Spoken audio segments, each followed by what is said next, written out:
Yo, what is going on? It's your humble correspondent, John Ross Marcus Cox, coming back to you with the Way Too Much JMC podcast. Hope everybody's had a great week. Man, I'm coming at you today with a pretty tough story to talk about. It's pretty ridiculous we're even having this conversation. I guess I'll just start you off. Let's just start off right here. Let's just jump right into it. So, yesterday, a federal judge temporarily blocked the portion of a law that would ban gender affirming care, including puberty blockers for Kentucky's transgender youth. 7 transgender youth and their families sued the state in May, challenging the medical portion of Senate Bill 150 here in Kentucky and asking for temporary injunctive relief. The families who used pseudonyms in the lawsuit argued the new law violates both plaintiffs and their parents' individual protected rights under the 14th Amendment. That was from the Lexington Herald Leader. I'm going to jump over here to that little thing from the Courier Journal, hopefully. Well, maybe not.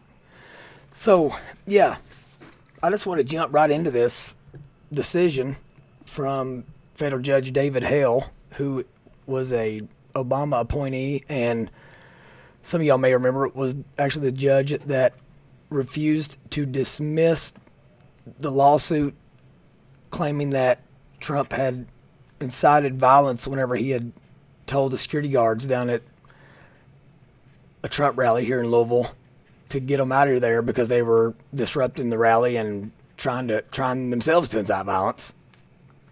Okay, but you're gonna see once we get through all this thing that our court system is just so. I mean, our Constitution doesn't need to be thrown out. What needs to be thrown out is just this idea of court. I don't know if we reset court precedents every 100 years or something or what, but like the problem with our Constitution in our country is the delineation from the Constitution, just from these random ass people deciding how they want to interpret things. So back to that thing from the Courier Journal. This is from an article put out there by Olivia Krauth. So, opponents of SB 150 and other anti-LGBTQ plus measures celebrated Wednesday's injunction. A bill that would have wreaked havoc tomorrow was thwarted by the U.S. Constitution today. Banned conversion therapy. Kentucky Executive Director Rebecca Blankenship and Government Affairs Director Michael Frazier said in a joint statement on Wednesday. As we have said many times, and as the ACLU proved with their suit, bans on sex reassignment surgeries for minors are perfectly appropriate and uncontested by every pro-LGBT organization in this Commonwealth, but puberty blockers and hormone therapy save lives. This will be a breath of air for trans youth whose admissions to inpatient psychiatric care facilities dramatically spiked after the 2023 legislative session, they said. So I don't know Rebecca Blankenship. This conversion therapy, that's a topic for a whole nother discussion, a whole nother show on how ridiculous what the definition of that is that they want to like act like is conversion therapy. But it is relevant to this topic because basically doctors, once you say you're homosexual or once you say you're trans, they literally cannot even say anything to the contrary without it being considered you trying to convert them. But I do know Michael Frazier, and he, it seems like me and him agree on several things. I just think, I don't know how he's missing the boat on this one so hard, so much. But like it is what it is, and a lot of Republicans will think that he's conservative, and they treat him like that. I mean, I like the dude. I mean, we get along. That doesn't mean I have to agree with shit he says politically. I mean, I'm not that backwards to where I can't like somebody that I disagree with on everything politically. Right, but yeah, let's just jump right into this this decision for injunctive relief to stop this portion of SB 152 from going into effect. So this lawsuit challenges the constitutionality of Kentucky Senate Bill 150, which was enacted over the governor's veto on March 29, 2023. Plaintiffs, which is 7 transgender minors and their parents, sued the state officials responsible for enforcing SB 150, alleging that the law's prohibition on the use of puberty blockers and hormones violates the Equal Protection Clause and Due Process Clause of the 14th Amendment. We'll talk about the 14th Amendment again here in a few minutes. Defendants William C. Thornberry, Audrey Danker and Eric Friedlander. They're with one's the president of the Kentucky Board of Medical Licensure, the other one's the president of the Kentucky Board of Nursing, and the other one is the secretary for the Cabinet of Health and Family Services. Do not oppose the requested injunction.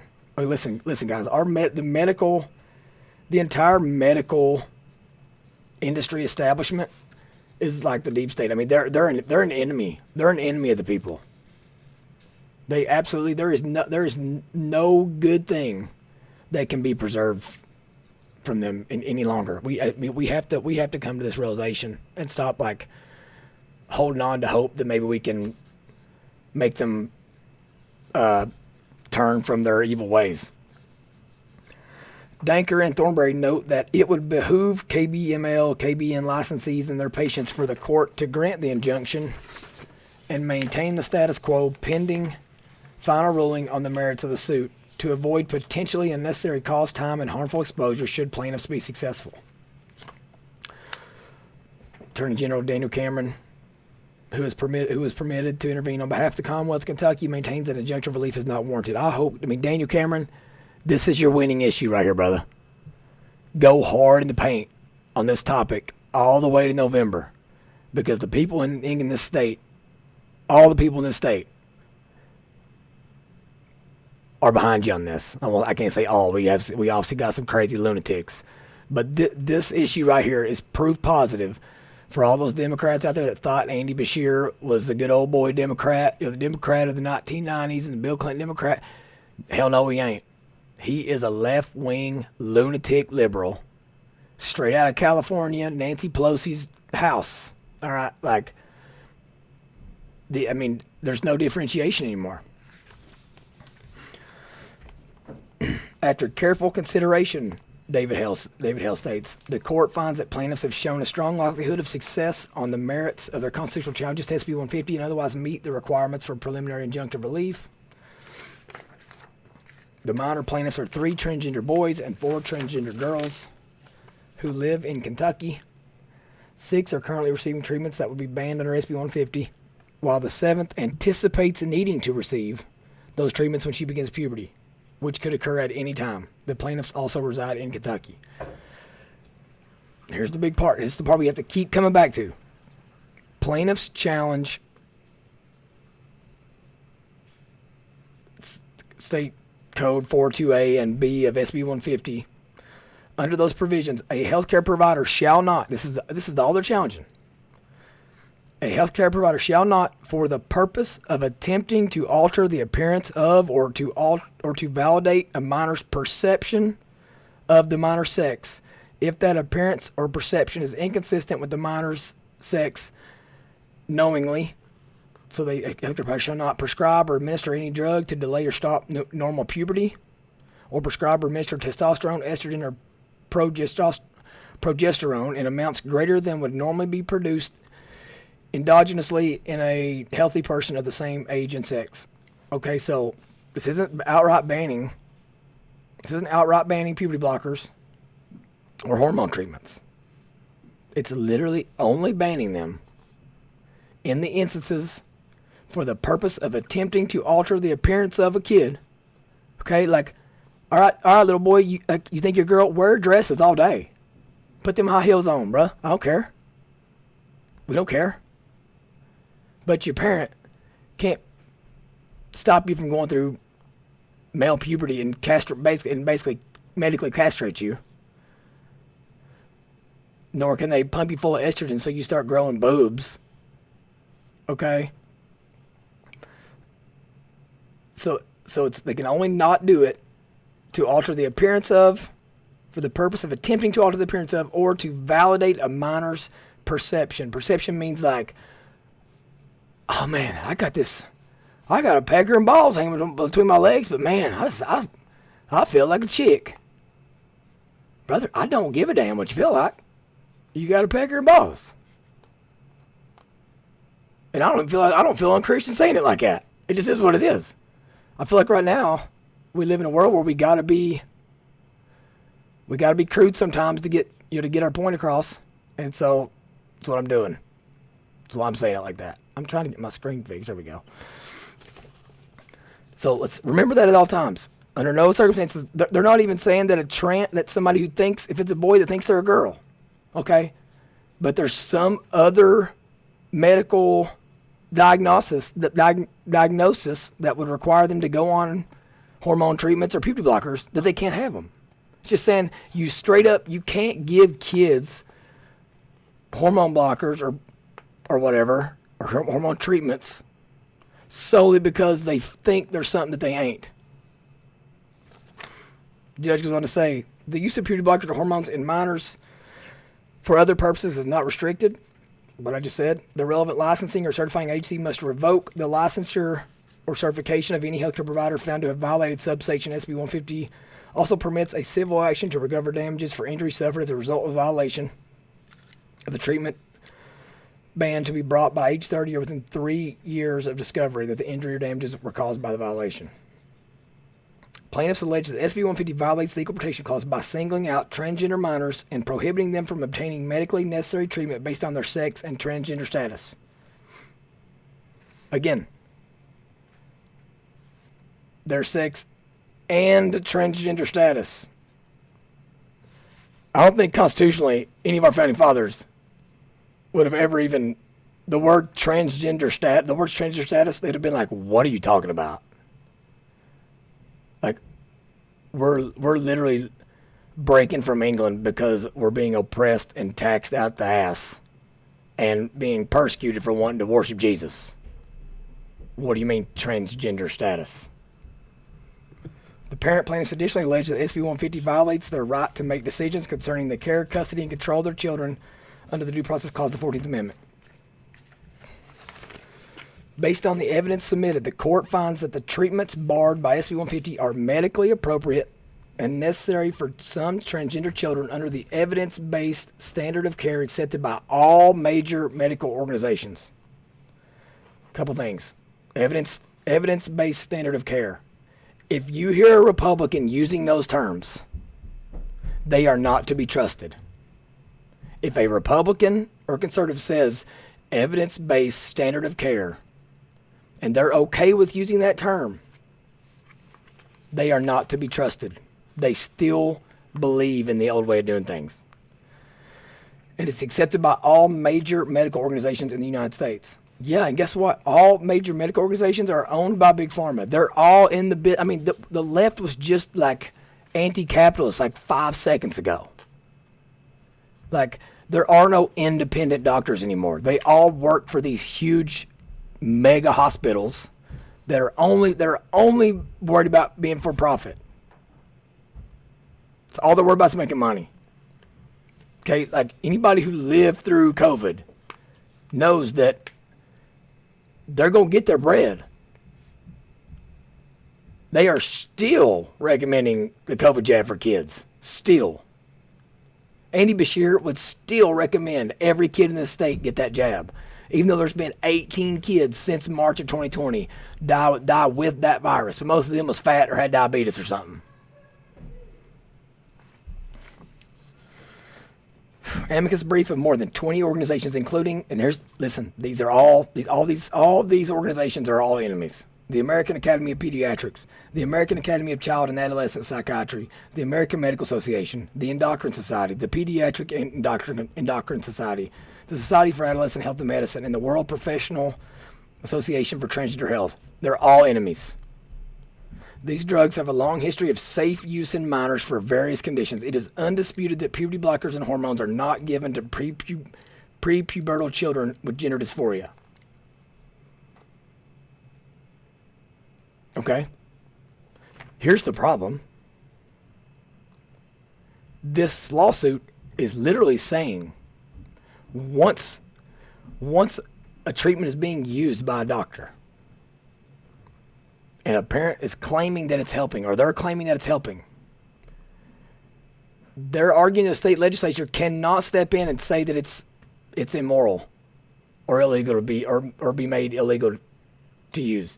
So the fact that puberty blockers and hormones are not given to prepubertal children with gender dysphoria, even if that's the case, we still need to ban it, because this lawsuit in and of itself is arguing that once something is used in that way, The state it's not in their purview to come in and stop it from happening anymore. So it's saying that they have to act ahead of time. But then a court would say there's no standing for the law because it isn't happening.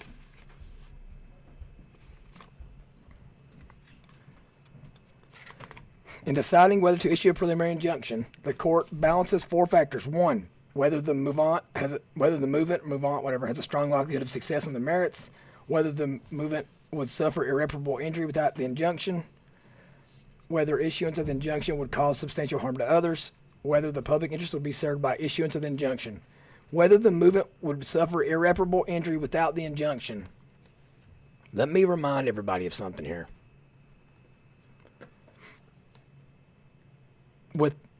If this injunction was not put into place,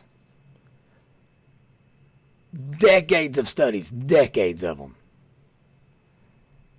show that somewhere between 65 and 94% of transgender kids eventually cease to identify as transgender. By irreparable harm, you'll see in a minute, they're literally talking about like in the here and now. Like they're not even considering long-term effects. They're only thinking about short-term effects. And that's indicative of the left. Everything's short-term. Everything's emotional. It's that trophy culture. All kids get trophies. Believe all women. Trust the science. Believe kids. All that bullshit. It's all about like what makes me feel good right now, not what is best for me in the long term.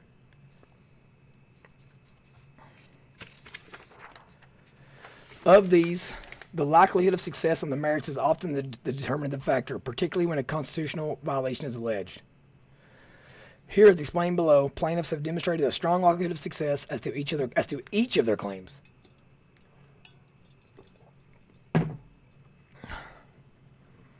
Okay, so likelihood of success on the merits. Number 1, equal protection. The parties dispute what level of scrutiny applies to plaintiffs' claims. As to their equal protection claim, plaintiffs maintain that SB 150 discriminates on the basis of sex and therefore is subject to heightened scrutiny.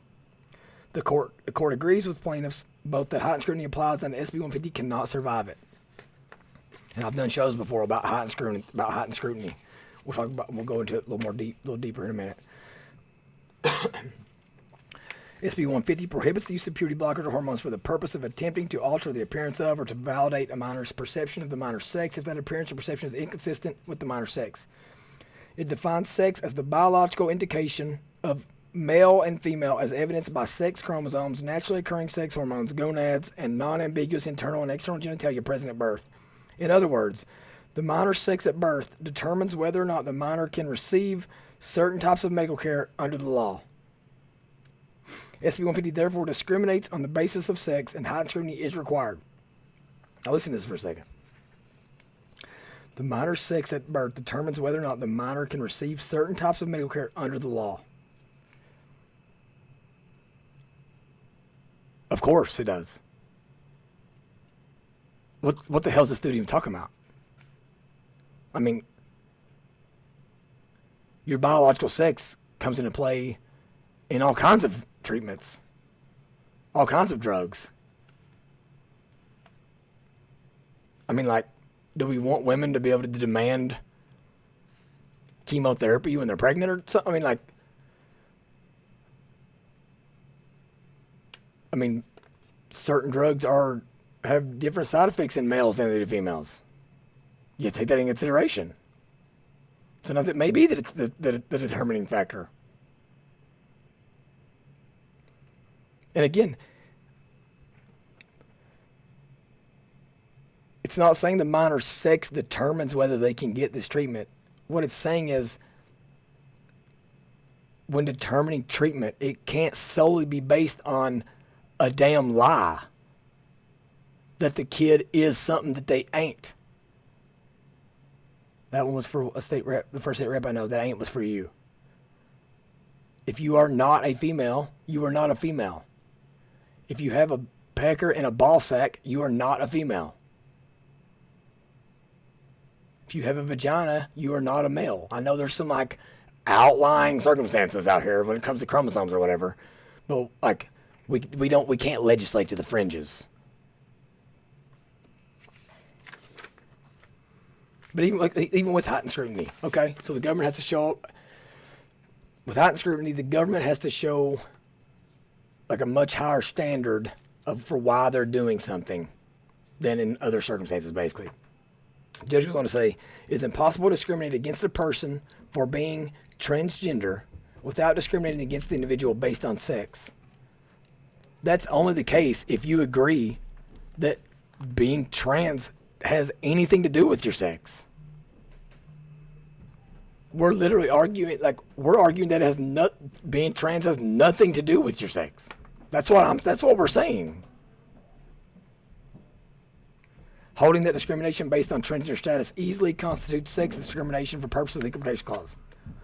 Again, I'll say it again. Our founding fathers certainly were not trying to include discrimination on the basis of sex to include a boy that thinks he's a girl or vice versa. They obviously were not meaning that. The Commonwealth offers a number of superficial arguments to the contrary, none of which are persuasive. First, the Commonwealth attempts to distinguish Bostock's reasoning as limited to the Title VII context. But the Sixth Circuit found out a few decades ago that discrimination based on transgender status easily constitutes sex discrimination for purposes of the Equal Protection Clause. Commonwealth's attempt to distinguish Smith on the ground that the challenge provisions have nothing to do with sex stereotypes also fails. SB 150 prohibits the use of puberty blockers and hormones only to support an appearance of perception of sex that is inconsistent with the minor's sex, i.e. where the appearance or perception does not match the stereotype associated with the minor's natal sex. Regardless of its stated purpose, then SB 150 would have the effect of enforcing gender conformity. I want everyone to think with it for a second. Regardless of its stated purpose, SB 150 would have the effect of enforcing gender conformity. Historically, when we talk about gender conformity, or when we talk about gender nonconformity, what we have been talking about and what has long been established, gender nonconforming means like you're a butch-ass lesbian. Okay? Or you're a dude that dresses like a chick. Okay? Or that you're a woman that is the CEO of a company and doesn't want to be a homemaker. That's gender nonconforming. And nobody's trying, listen, do I think it's awful you let your little boy wear dresses around? Especially if it's just making you feel better? Yes, I do. Do I want a young child or whatever, or an adult to not be able to express themselves in any way they want, in any way they see fit? As far as like aesthetically, I don't want there to be any restrictions on that. This judge is literally trying to change the definition of gender conformity to mean that we are not allowed to tell a little boy with a penis that they're a little boy. That's literally what Judge David Hale is saying. Literally. Like I'm on that show, National Parks or whatever it was called. Oh, I missed a word. Hold on. Finding that similar law discriminated on the basis of gender nonconformity, where the statute prohibited puberty blockers only for transgender children, not for anyone else, and sex stereotypes based on a person's gender nonconforming behavior, hereby barring access to certain medical treatment only to those for whom the treatment is intended to result in non-stereotypical appearance, is impermissible discrimination for purposes of the Equal Protection Clause. So this is literally saying that a parent should be able to give a little boy puberty blockers to keep them from going through puberty. And that even though there's a 65 to 94% chance that they're going to grow out of this, will have at least equal of a chance, maybe greater, of never been able to go through puberty and even if they do grow out of it, they have a micro penis and it's unusable. And they have an immense amount of shame around it their whole life. It's saying that the judge is saying, if you simply want to give your kid puberty blockers or hormone treatments to change their appearance, but for no other medical reason, you should be able to. So a doctor could still prescribe puberty blockers, but it's like, so a doctor could still prescribe puberty blockers as long as it wasn't solely based on a kid feeling like the creator of the freaking universe got it wrong when he put a penis between his legs. That's all, they literally could still prescribe them for any other reason. This is a total fabrication and an assault on our Constitution as the United States. That SB150 applies equally to boys and girls does not change the fact that the biological sex of the minor patient is the basis on which the law distinguishes between those who may receive certain types of medical care and those who may not. No. You can give these treatments to any male or any female you want, as long as it's not solely to change a perceived gender or solely to change the appearance of a perceived gender. They're literally trying to flip it upside down. The abortion and pregnancy cases cited by the Commonwealth are inapposite. In those cases, unlike this one, the law or policy at issue did not bar access to treatment for some patients, but not others, depending on the patient's sex.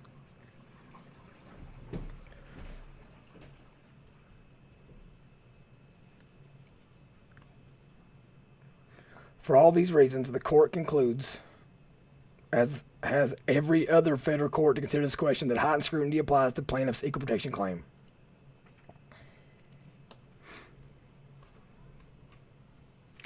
To survive heightened scrutiny, so here it is. To survive heightened scrutiny, a party seeking to uphold government action based on sex must establish an exceedingly persuasive justification for the classification. Under this standard, the Commonwealth must show at least that the classification serves important governmental objectives and that discriminatory means employed are substantially related to the achievement of those objectives. The justification must be genuine, not hypothesized or invented post hoc in response to litigation. David Hale, Mr. Judge, kiss our ass, kiss my ass, kiss our asses.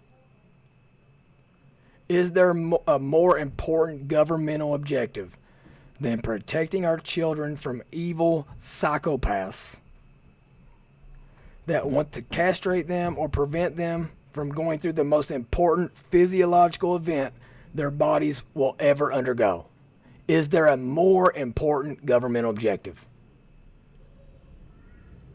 If that is not abuse, it's the single most important event your body will go through in your entire life. If preventing your child from going through that solely because they feel like they're a girl, a boy feels like they're a girl in that moment, when you know it could stunt that growth forever. And listen, you can't just start puberty back the same way you can't just learn to read as quick as you want when you're 35. Between 5 and 9, we know that's whenever you learn to read. When you learn a foreign language, if you want to use it, if you learn it quick, between 5 and 9, we know that. We know puberty occurs 99% of the time in this little window. You can't start it and stop it. We don't live in a vacuum. As set out in the Commonwealth's response brief, the stated justifications for SB 150 are here's the objectives, it says: protecting children, protecting vulnerable groups from abuse, neglect, and mistakes, and protecting the integrity and ethics of the medical profession. The judge is going to say the Commonwealth fails to show the ban imposed by SB 150 is substantially related to the achievement of those objectives. Are those objectives any more relevant right now than they've ever been? All through this COVID thing, we saw the left. The left has gone full bore on all of their social agenda stuff. Gender ideology, medical ethics, like all that stuff. Like I said, they're still encouraging little kids to get the COVID jab. They were taking. I'm sorry, I keep using the word literally. I'm on one now. They were shaming doctors for trying to go off label with things like ivermectin. Whenever those off-label treatments weren't hurting anybody. That's the whole purpose of like being a internal medical doctor or family physician. They're encouraged to go off label, as long as they're following the Hippocratic Oath and first do no harm. They were shaming doctors for that and revoking their medical licenses for using treatments because they wanted to protect Big Pharma because they had them big contracts for them vaccines. First, there is no evidence of any abuse, neglect, or mistakes protected against it by SB 150. No evidence that keeping a little boy from going through puberty wouldn't be abuse and neglect. Have you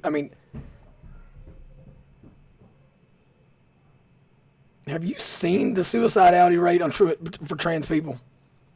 Have you Googled that recently? No evidence of any abuse, neglect, or mistakes. Well, how about this? Between 65 and 94% of trans kids grow out of their transgender identity. But in order to be trans, somebody had to tell me it was trans, and most likely it was a doctor. That's the exact definition of a mistake. You said they was trans, and they said they're not now. My bad.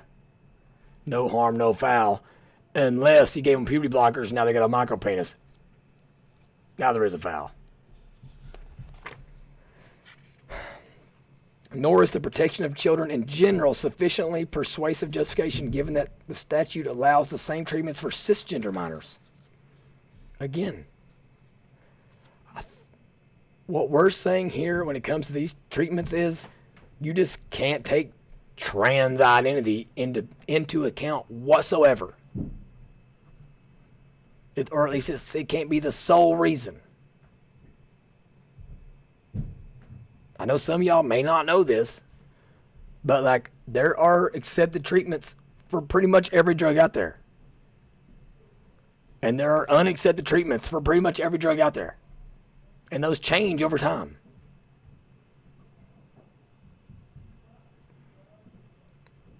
We're saying it's trans and cis don't matter. The word minor is what matters. If it's a minor, you can't give them puberty blockers or hormone treatment solely because they think the little boy thinks they're a girl, the girl thinks they're a boy, and their parents are idiots and don't have the mental or emotional fortitude to love on their babies enough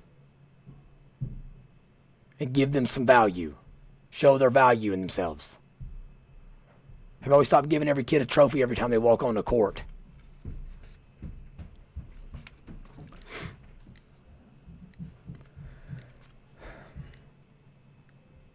Says the same treatments for cisgender minors.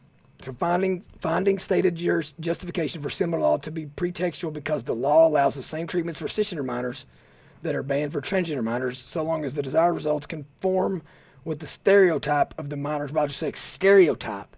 Stereotypes aren't real. There may be some truth to them. There's stereotypes around rednecks. Guess what? Some of them's true, some of them ain't.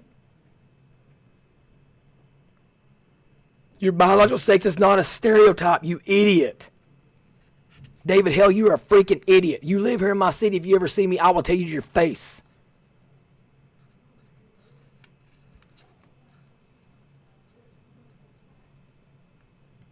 Your existence on this earth, you just gave it over to the devil. The Commonwealth's purported concern for the integrity and ethics of the medical profession is likewise unpersuasive. Underpinning this argument is the Attorney General's characterization of puberty blockers and hormones as huge moneymakers, based on a news article from Tennessee containing that phrase. Arguing that alternative treatments would mean those who reap the financial benefits of prescribing puberty blockers and cross-sex hormones, huge moneymakers, would have to stop injecting them in children with gender dysphoria.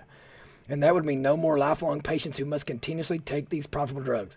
But the quote in question was from a video of one Vanderbilt University Medical Center doctor in 2018 saying these types of surgeries bring in a lot of money, and later saying that female to male body surgeries are huge moneymakers. As acknowledged in the final paragraph of the Commonwealth's response brief, surgical procedures are not at issue in this case. The Commonwealth offers no evidence that Kentucky healthcare providers prescribe puberty blockers or hormones primarily for financial gain as opposed to patients' well-being, and the court makes no such presumption. Again, the lifelong patients begin when you stunt a little dude's growth and he has a micro penis. Of course, he's more likely to end up wanting to get his junk cut off because it's this big, or it's inverted or something. In order to have the patients that are willing to do that stupid stuff, of course they want to have patients that are more likely. I'm from Southeast Kentucky. My dad died of a drug overdose. Don't try telling me that Purdue Pharma wasn't pumping out OxyContin, or the Sackler family wasn't pumping out OxyContin purely for the benefit of the Sackler family. Don't tell me you're not still pushing these COVID jabs because you gave them billions and billions of dollars to Big Pharma to develop them. Of course, there's money. I mean, you're a left wing person. You've been saying for 100 years that capitalism has corruptions in it. I'm agreeing with you. Nor do the quoted studies from some European countries questioning the efficacy of the drugs or antidotes from a handful of detransitioners support banning the treatments entirely as SB 150 would do. It does not ban them entirely. It only bans them if it's only to transition the kids that think they're little boys, or to stop their development because they think they're the opposite sex. That's the only time it bans them. The only time. There's a whole slew of other reasons they can give them. They can still do it. These judges, listen, they're just all like, people have lost the ability to critically think, or to hold a thought for longer than a page. Doctors currently decide based on the widely accepted standard of care.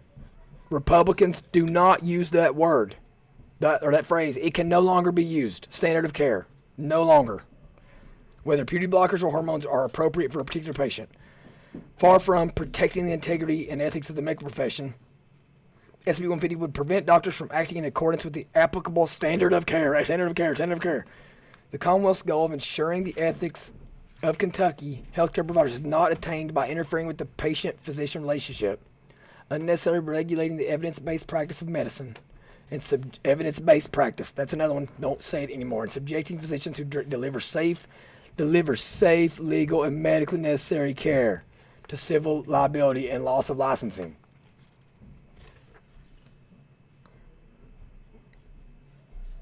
You were shutting businesses down and doctors' offices down if they weren't forced masking children.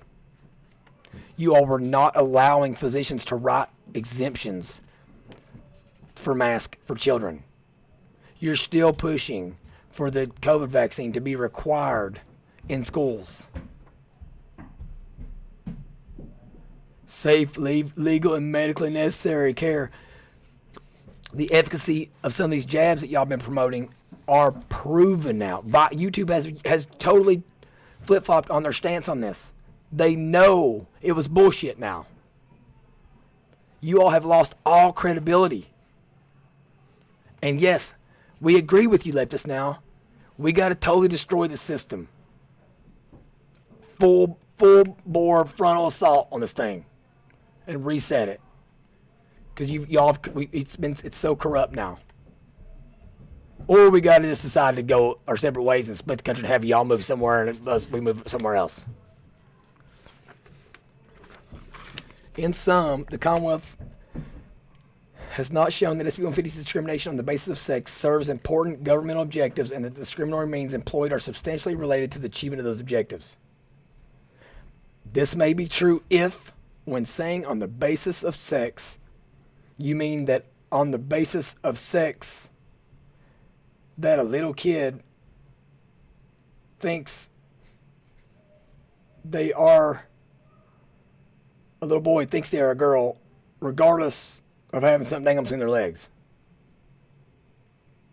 That's not on the basis of sex. That's on the basis of reality. Of physical reality. Factual reality. Number 2, due process. Parent plaintiffs allege that SB 150 violates the right to make decisions concerning the care, custody, and control of their children under the Due Process Clause of the 14th Amendment. This right includes the right to direct their children's medical care, as the Commonwealth acknowledges. The Commonwealth further acknowledges parents' fundamental right to make the ultimate decision from a list of available medical treatments, to make medical decisions for a child from a list of legally permissible treatments, or to choose among several available options. However, it asserts that the right is limited when the desired treatments are banned for a particular purpose. Okay. But what you're alleging, David Hale, is that once a treatment is in use, it can no longer be banned and be made illegal. So therefore, they do always have the right, the unobstructed right to that treatment forever, in perpetuity after that.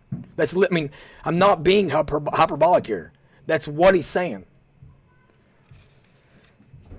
Parents may have a general right to make from a list of legally available options a particular healthcare choice, but there's no fundamental right to obtain for their children particular drugs for a particular prohibited use.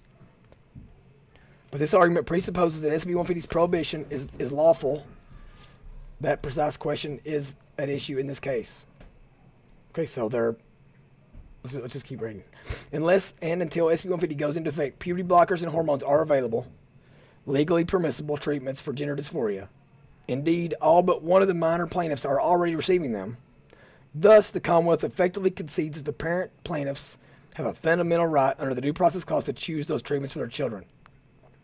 So basically, if at any point a doctor begins a treatment that flies under the radar or just is a taboo subject, and I'm not going to say that that's also the right that Republican lawmakers haven't dropped the ball on this. I'm not trying to make that claim. That a state legislator cannot step in and discontinue that treatment. So we got to do it beforehand, I guess. But here's what I want to say.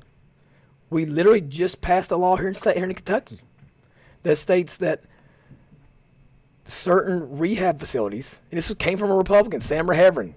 She's the one down there. I'm not worried about if she thinks she sees me an enemy or not. She is an enemy of mine. She's not conservative. That if you're trying to be in a drug rehab center, let's say you go in there and they're requiring you to be detoxed, and you go through that and now you're detoxed, okay? But then you go to a doctor and they prescribe you methadone. That those rehab facilities can't require you to come off methadone.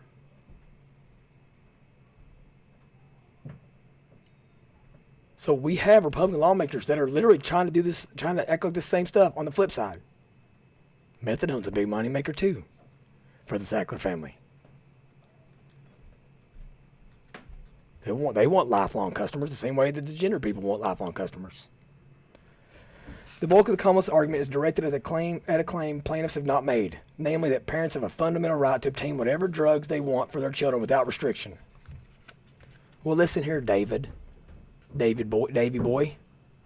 Giving your children a drug that could castrate them for life, I would argue, is the definition of obtaining drugs for their children without restriction. Because again, they're not trying to ban these drugs outright.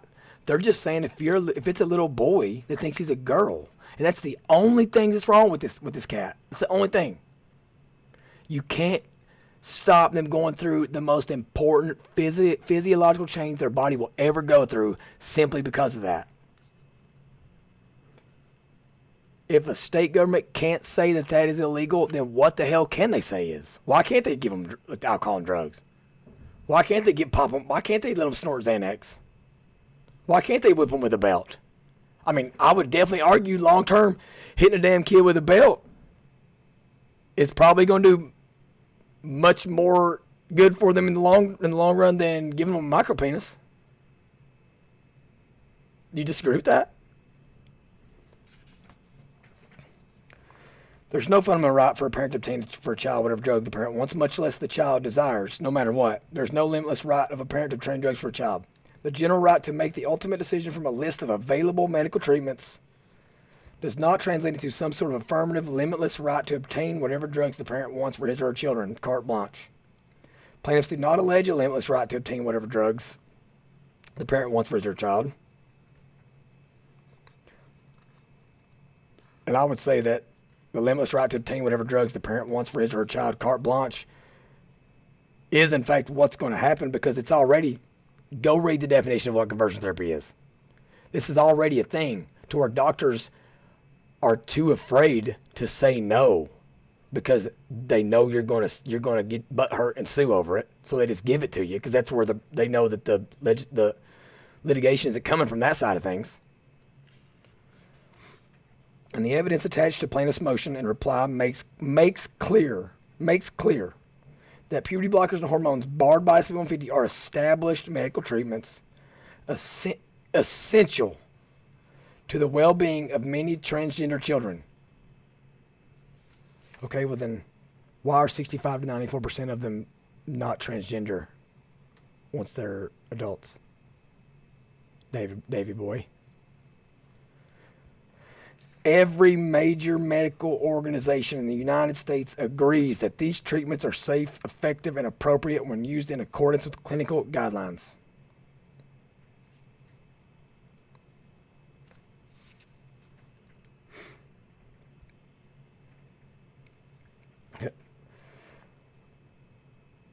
Every major medical organization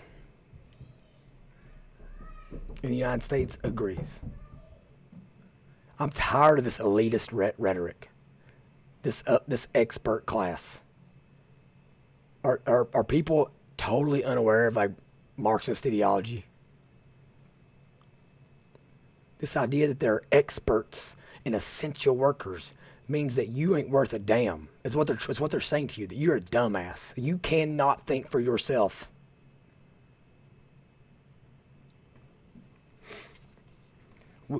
We are under attack by these major medical organizations. I literally want to dismantle Big Pharma.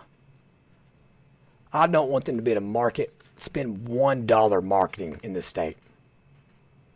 I want them to know, I'm coming for you. You better throw the book at me, because I'm going to be down there railing so hard against you and every one of the legislators that you support. I'm using every ounce of charisma in my body to get everybody against you. This case is therefore distinguishable from those cited by the Commonwealth in which plaintiffs claimed a right to access treatment for themselves that was not already available or accepted. See Washington versus Glucksberg, assisted suicide, another one for conversion therapy. Experimental drugs that had not been proven safe and effective is one of the things here. Okay, had not been proven safe and effective. Shut up. It's been proven safe and effective. Shut your mouth. I'll show you safe and effective.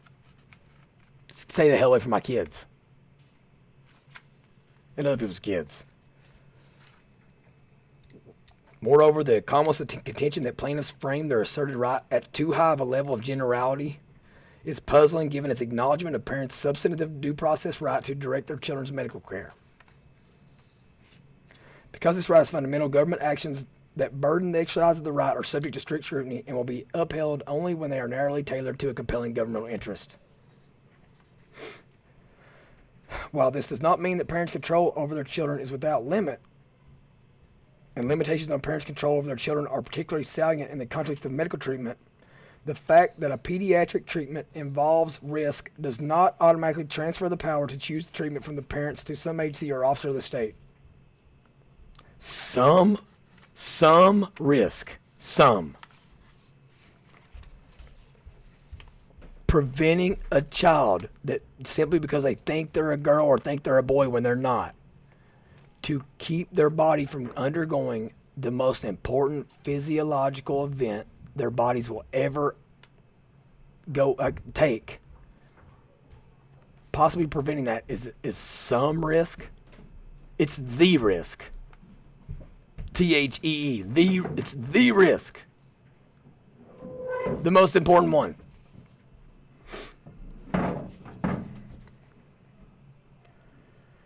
Here, the record shows that the puberty blockers and hormones barred by SB 150 are well-established, evidence-based treatments for gender dysphoria in minors. And as discussed above, the restrictions imposed by SB 150 are not designed to serve the stated governmental interest. Nor does the Commonwealth even attempt to show that SB 150 employs the least restrictive means necessary to achieve its purpose. They're right. There is no middle ground here. You either let them take them, or you either let them take them because they feel like they're something they're not, or you don't. There is no middle ground. When constitutional right, this is irreparable injury, harm to others in public interest. This is their last claim here. When constitutional rights are threatened or impaired, irreparable injury is presumed.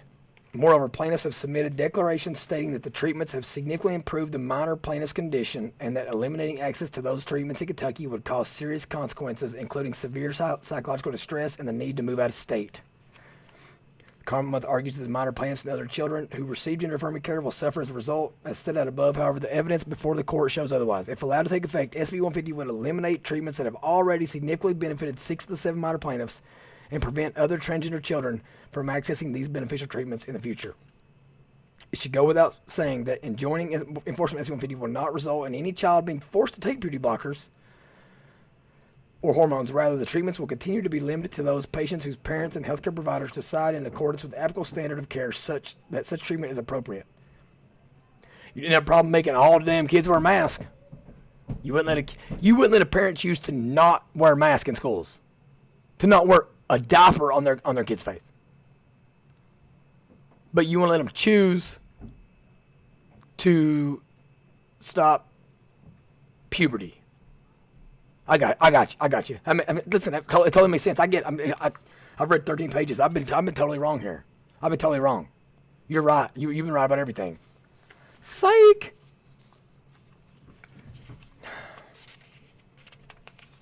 Again, have already significantly benefited 6 of the 7 minor plaintiffs. Have you Googled suicidality rates in trans people before? I think I said it earlier. This is literally codifying that improvement simply means instant gratification. It's the same thing as feeling better for a couple days because you found some more oxys. Oh God, I'm going through withdrawals. Give me some more booze. Oh my God, I feel better now because I got some more booze. We know long term, 65 to 95% of these people are not trans, don't identify as trans anymore. We also know that it could stunt their physiological growth forever, prevent them from having children forever. I don't really care if it makes them feel good in the next 5 days. Take them to Build-A-Bear. Go get some ice cream. Go to Five Below and buy them a bunch of shit that costs $4, $5 or less.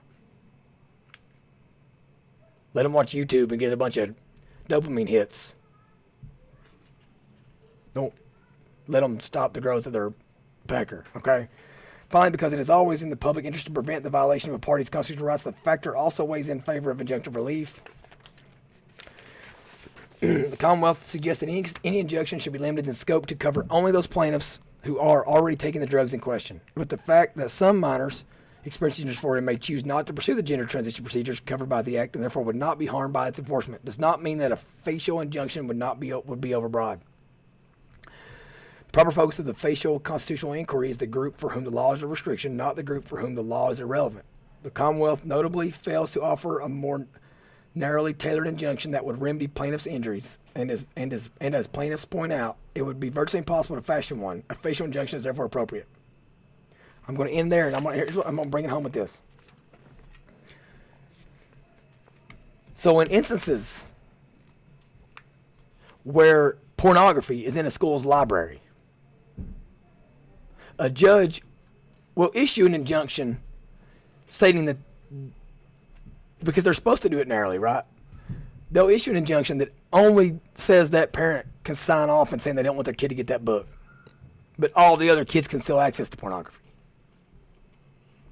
But in a sense where they're trying to protect kids and find out if it's okay for them to be given puberty blockers that can stunt their growth forever. Instead of only saying this small group of people that's saying their rights are being violated, they can still do it, but no one else can because there may be harm being done here, and we need to see what's going on. They're literally saying everybody can go out and get as much of these services as they can find a doctor that'll give it to them. There were cases brought forth over masking, and in which the school district or the people that challenged the school district won, and only those kids were let to not wear a mask because of this ruling in the smallest like realm as possible. A judge wouldn't say, "Yeah, you're right. Kids shouldn't have to wear a mask. You can wear it. As many that wants to can wear them, but you can't make any of them wear them. You can't make anybody because they're right about there may be side effects, and if a parent doesn't want this to take place, doesn't want to take that risk, they don't have to.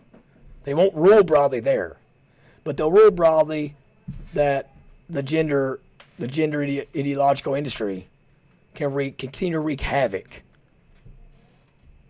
and make the buku bucks on something on principle grounds." Well, David Hale, I'm going to say it again.